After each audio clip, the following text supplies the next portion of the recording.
Golden State just put up a franchise record 28 three-pointers. I know it doesn't go down in the books because it's a preseason game, but still, we got a look of what this offense could be, and it's a thing of beauty. Where are we concerned with this year's team? Maybe the defensive side of the ball? Yeah, we'll discuss that. And D'Anthony Melton against Brandin, Podziemski, and friends, one of those friends being our buddy that knocked down 6 threes in yesterday's game. Who's going to win the starting shooting guard position? We got a lot to talk about. So buckle your seatbelt and let's ride.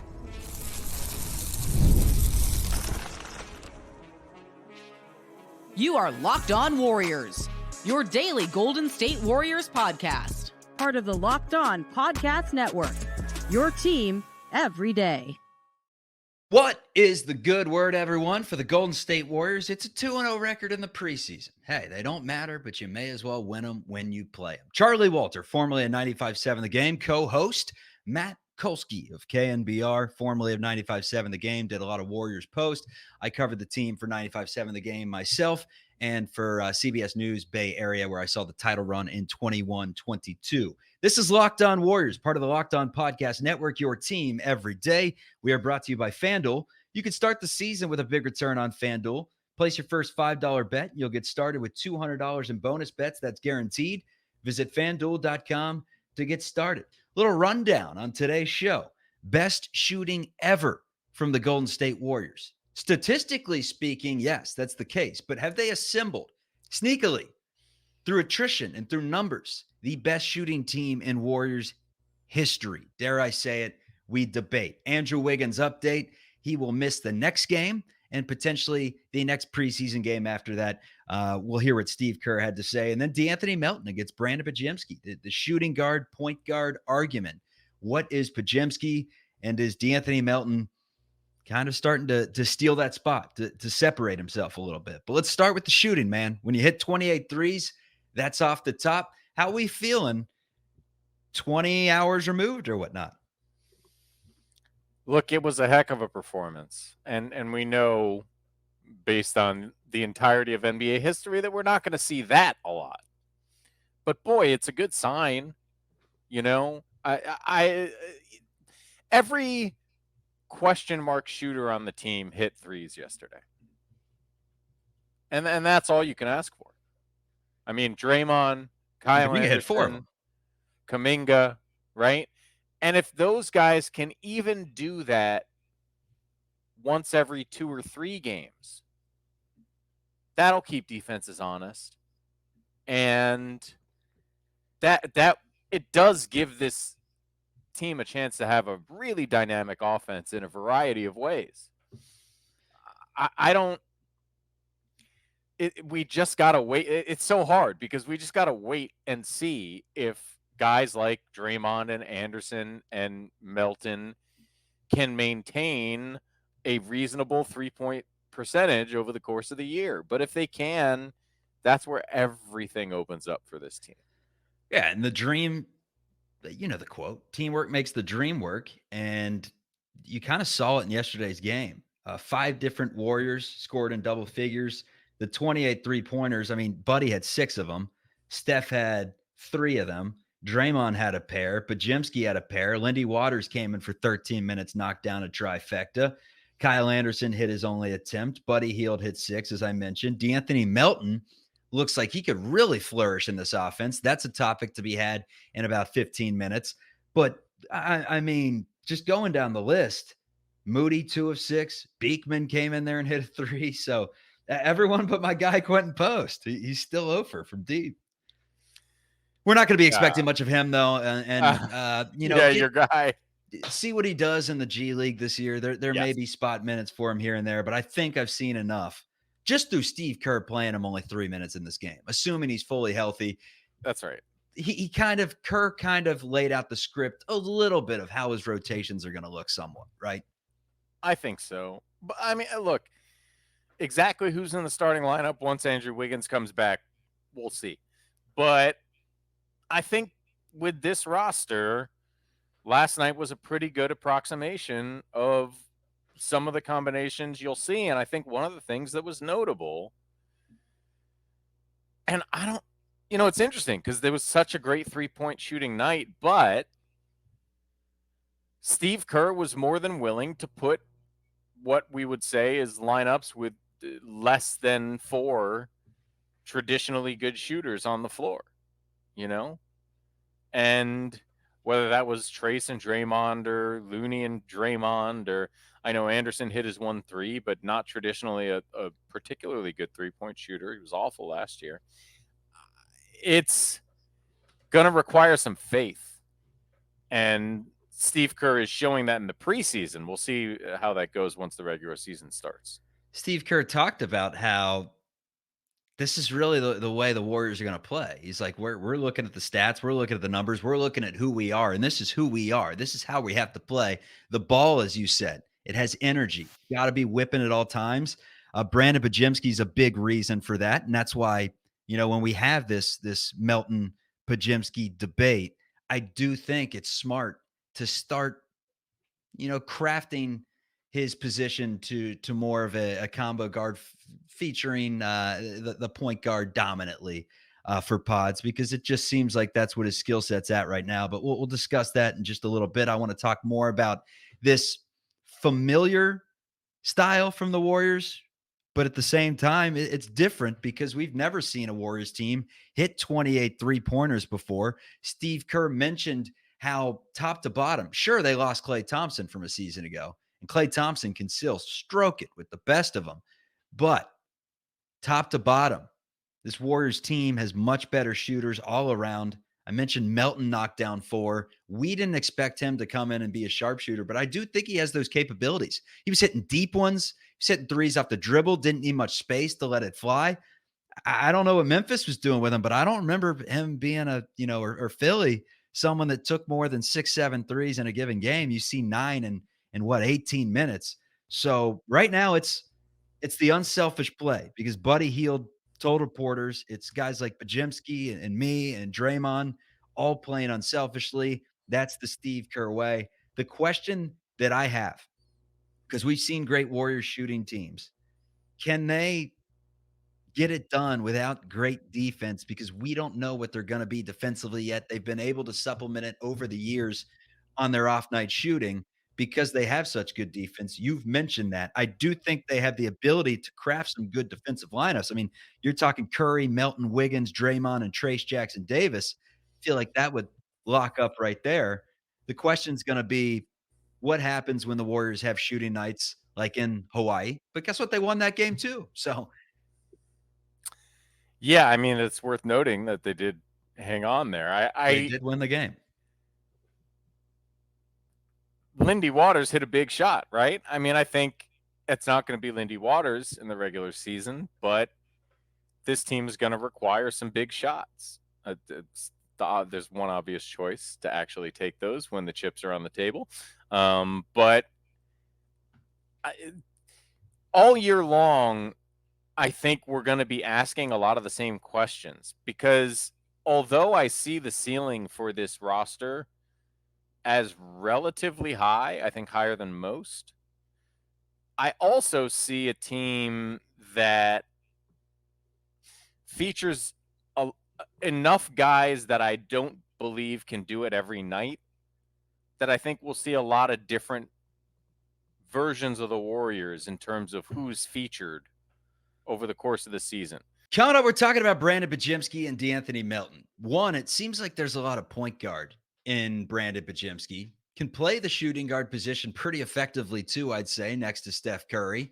But how much of him at the lead guard position could we see after he played a lot of the second half in that game against Sacramento on Wednesday? And then him versus DeAnthony Melton, Buddy Hield thrown into the mix. Who's going to be the starting shooting guard? We're continuing that conversation. Also, an update on Andrew Wiggins coming up on Locked On Warriors. So it's brought to you by Game Time. Now is the time to tell you about the Game Time app. It's good stuff. First of all, one of my favorite parts of the app, you could get a panoramic view from your seat in the app before you buy.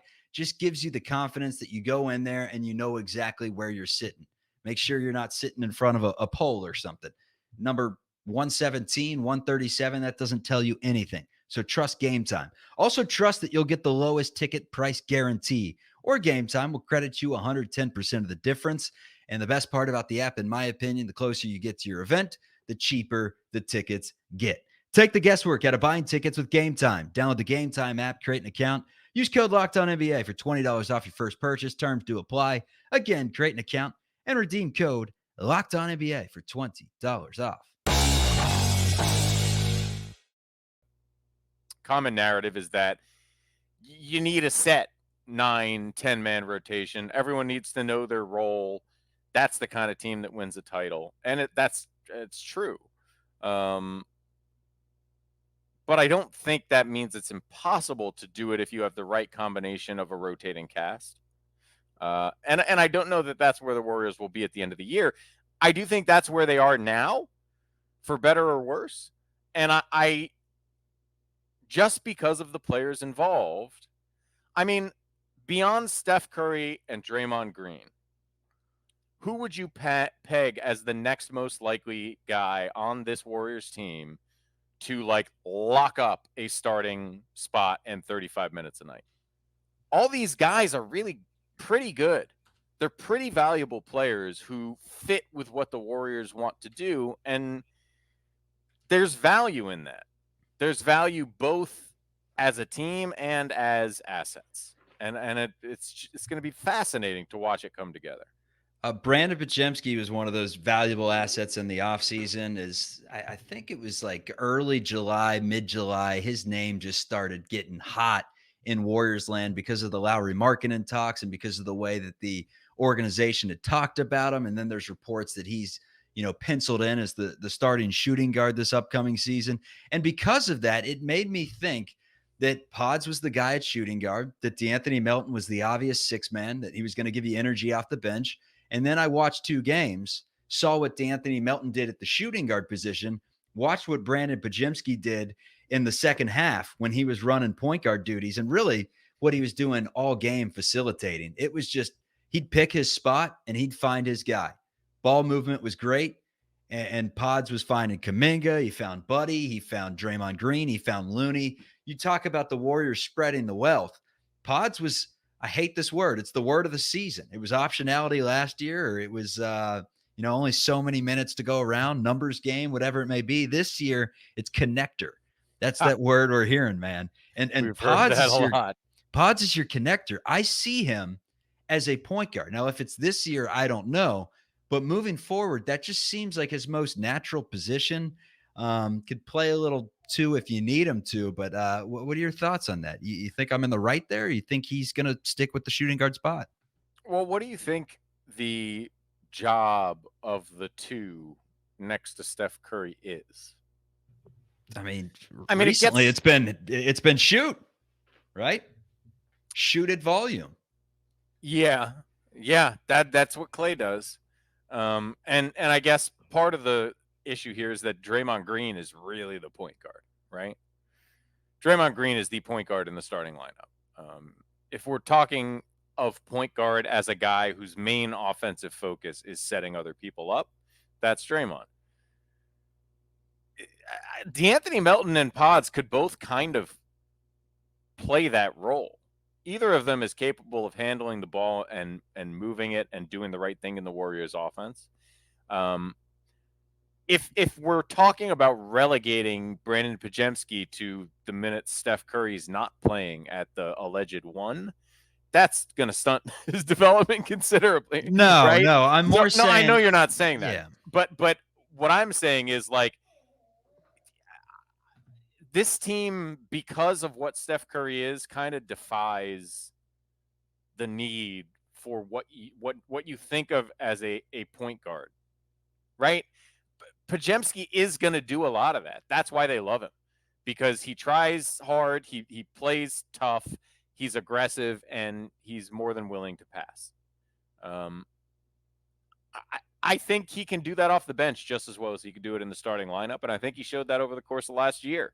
So I do think he'd be on the bench for me, and I'd be looking for other ways to maximize what I can do in the starting lineup. Well, I always compare him to my guy Manu, and that's what Manu was known for. I mean, what other Hall of Famer out there was a perennial six-man? I'm Anyone? sure it exists, but they're good. That's a good question. I'm trying to think. And I mean, that's what Manu did. He wasn't the stat sheet stuffer. He didn't start. He was overlooked at times, but he was the third best player or second best player on many championship teams. And even Pods could be that coming off the bench. I still have very high expectations for Pods. I just do think when you're talking defensively and you saw how Pods looked against Fox, and granted, those are some tough matchups for anyone, let alone Brandin Podziemski. But I do think your safest bet defensively, if you want to check off all the boxes that Kerr says, volume threes, transition, defense, he's kind of pointing the roadmap to, hey, no, it's not Brandin Podziemski. I never sharpied him in there. He may have been penciled in by the media and by the reports and the speculation and comments, whatever it may be, the grapevine, but I never said that. D'Anthony Melton's going to be our starting shooting guard. That's the way that I think it's trending. I'm going to go out and say right now that he's probably your starting shooting guard. I think Buddy Hield is going to play some of the two as well. And then Podziemski's going to be backup point guard, and he's going to get his minutes at 2 as well. And it's going to be a lot of guys getting 20-something minutes per game. Well, and I'll tell you this, some of those guys are going to be getting some of those minutes at the 3, at least until Andrew Wiggins is fully up to speed. Buddy, right? Melton may be the most likely, actually. I think he's... You think so? Well, I mean, Buddy might be a little taller, but Melton's long and he plays defense. That said, it's not a great option. Hopefully Moses Moody's in that mix too, right? I mean, none of those guys are ideal threes, but the nature of this team is they're going to be playing small on a semi-frequent basis, I have to assume. Coming up, Andrew Wiggins is for sure missing Friday's game. Could he be back on Sunday against the Detroit Pistons? And if he is not, what does that mean for the role with Jonathan Kuminga? We debate next.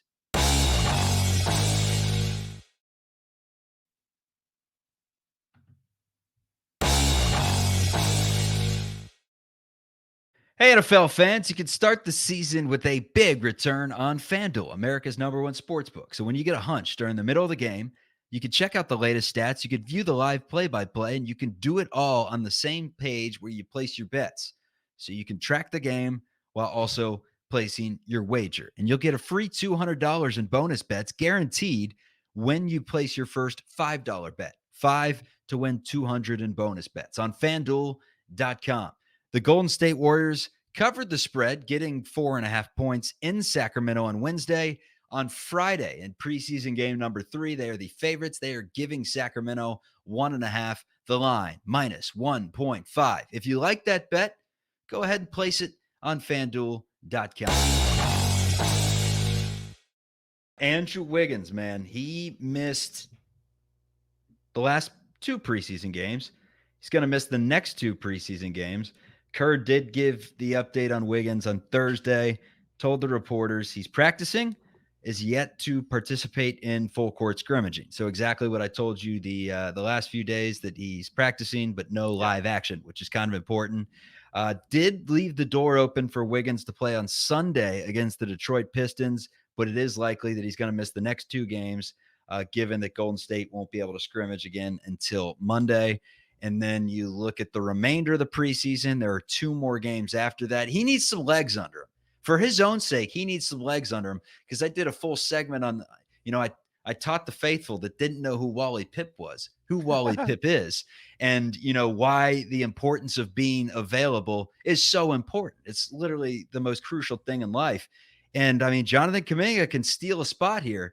And in his first opportunity, he knocked down 4 threes. He glided in transition like he does. He was a +9 on the floor. He had 16 points, grabbed a couple boards, and was very, very efficient. Did have 4 fouls in the first half, but hey, he stayed on the floor. He got his 20 minutes, which was second on the team. Yeah, not enough rebounds, but he showed he could do it in game 1, though. He did. But that's the problem. Yeah, that's the experience. Yeah, but listen, he attacked. He got himself going, finishing at the rim, and then he started knocking down threes as well. It was an all-around really good outing for Jonathan Kuminga. I'll say it till the cows come home. I can't see any version of a good Warriors team in 2024-25 that does not include Jonathan Kuminga playing at a high level. full stop. That's it. So people can wonder whether he should play the 3. People can, criticize the front office for prioritizing him over, some imaginary trade to help Steph Curry win more. I cannot envision a scenario where the Warriors succeed without Jonathan Kuminga playing well. And that includes a scenario where they trade him. Because if he's not playing well, that trade is not what you want it to be. No, when you watch the first, and granted it was 5 minutes of a game, but you're taking your notes as the podcast. You're just making sure that your brain is fresh when you're watching 48 straight minutes of basketball and walking the dogs at halftime. Speaking of the dogs, they've been barking at me. That's why I'm, if you're watching on YouTube, and this is a shameless plug to hit the thumbs up. If you're watching on YouTube, you're probably seeing me mute my mic and then scream as Kolsky's talking from time to time. They keep barking at me, man. This is a total non sequitur, but I just watched this Netflix movie, Will and Harper, where Will Ferrell goes on the road trip with his friend. And there's a scene, slight spoiler, where they're in a hot air balloon with Will Forte. And all of a sudden, Will Ferrell goes, "Hold on, do you hear those dogs barking down there?" And you hear it on camera, and they're both like, "Oh my God, I do." And he just pauses and looks super serious and then just screams, "Quiet!" Starts yelling at the dog from the hot air balloon. He's just a very silly, funny man. Anyway. Hot air balloons, yes. Terrifying. I've never been up on a hot air balloon. And really? That's a fear. That's a fear. Oh, huh? It's terrifying. Yeah, you're up in a little wicker basket with a balloon above you. Like, of course I'm not riding around in that. The wicker basket is reasonably safe, I'm sure. Not a hot air balloon guy. You ever heard of a neighbor stealing a BB gun? Anyways, with that being said, Kuminga, like the first 5 minutes of the game, man, he threw up that clank from 3, missed another one pretty badly. Did have a nice little step back fadeaway, but there were a few possessions in a row. And then defensively, you watch him, and sometimes he just does look a step slow when he's defending, just because of positioning issues. Obviously, there's nothing slow about Jonathan Kuminga, but he's still figuring out the game. He's still young and everything.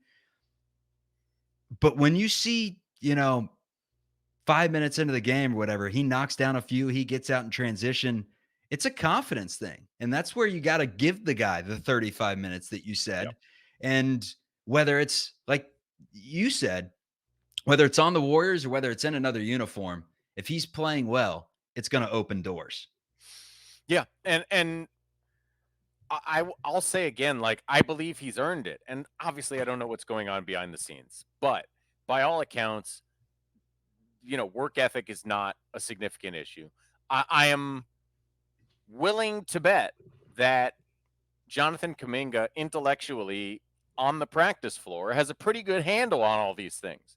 And my feeling continues to be the only way those little young player issues start to work themselves out at a better rate is if you put them on the basketball floor in real NBA games, because that's how you really figure out those things. Say it with me, Kolsky. Really figure out team defense, how you really figure out when you're in the right rhythm to shoot a three-pointer, all that stuff.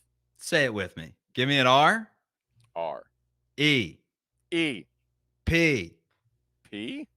S.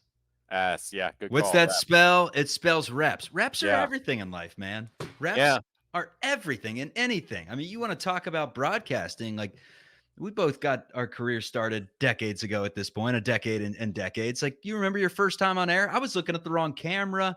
I called a 14-year-old Southeastern Ohio high school girl a diaper dandy. Thinking I was the next Dick Vitale, and one of my buddies was like, "Dude, you can't do that. You can't say diaper dandy. Like, read the room."